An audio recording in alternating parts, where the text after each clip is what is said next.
Hello and welcome once again to The Old Man Speaks. I'm Joshua, I'm the old man, and 3 times a week I come on and speak for 5 minutes about absolutely nothing.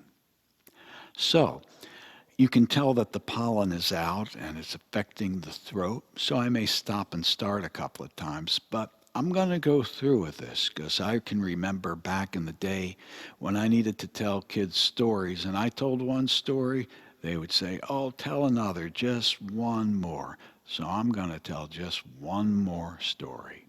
And these stories, they would have to be improvised on the spot. So as you can imagine, I had to draw things from real life.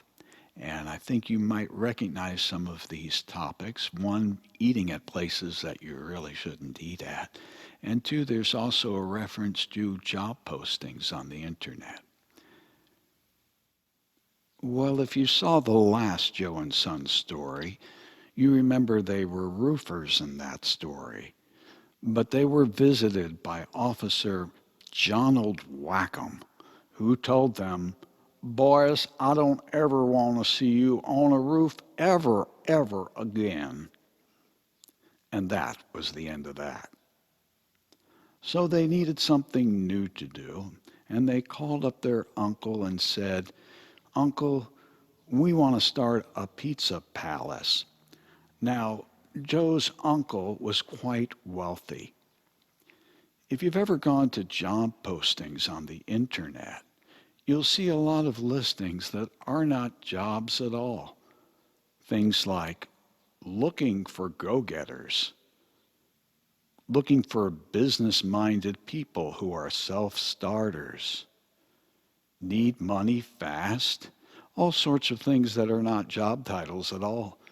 And out of curiosity, you may go in and you'll see a link and you'll hit the link and it'll take you to a web page and there will be a video and you'll start watching the video and there's some guy just lazing around on a yacht who's trying to tell you that he's earning millions of dollars every half hour or something like this, and that he wants to relate this information, how you can do the same thing, and all you have to do is send him $35 for his book or some such thing. And that person who's there lazing on the yacht, that's Joe's uncle. So they had this idea to open up a pizza palace, and they needed to get it set up, and they needed a consultant because they didn't really know what to do. So they called their consultant, Gordon Ramsay. He set them up and then left them alone. So they came in with their big red wheelbarrow, and they set up for business. Now down the street was a big office building with a plaque on it that read, "Amateur Building." And they had definite customers in there. Matter of fact, the first guy called up just as they opened up. His name was Joe&son, and Anon published a lot of music. He called up and he says, "I want a black coffee. Do you have coffee there?" "Oh, yes, we have coffee there." "And just a 8-inch pizza, just personal pizza for lunch, and I'll pick it up in 20 minutes. Can we do that?" I said, "Oh, yes, we can do that."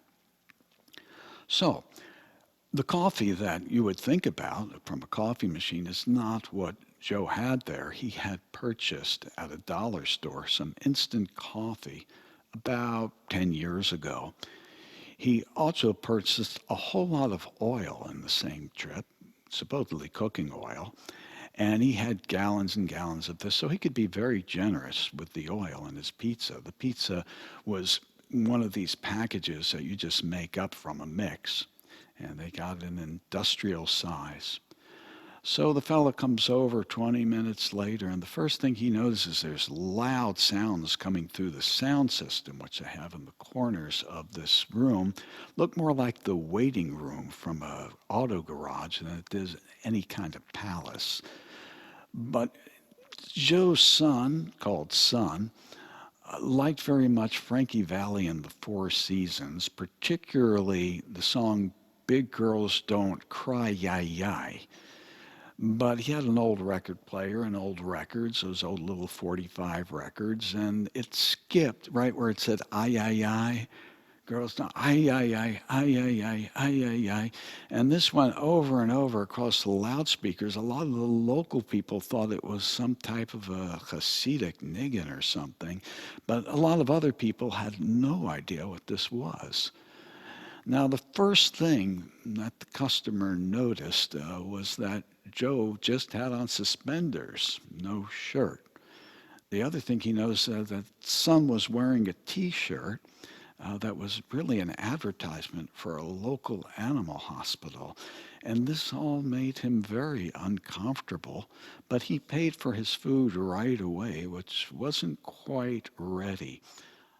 We are unfortunately out of time, but this will be continued.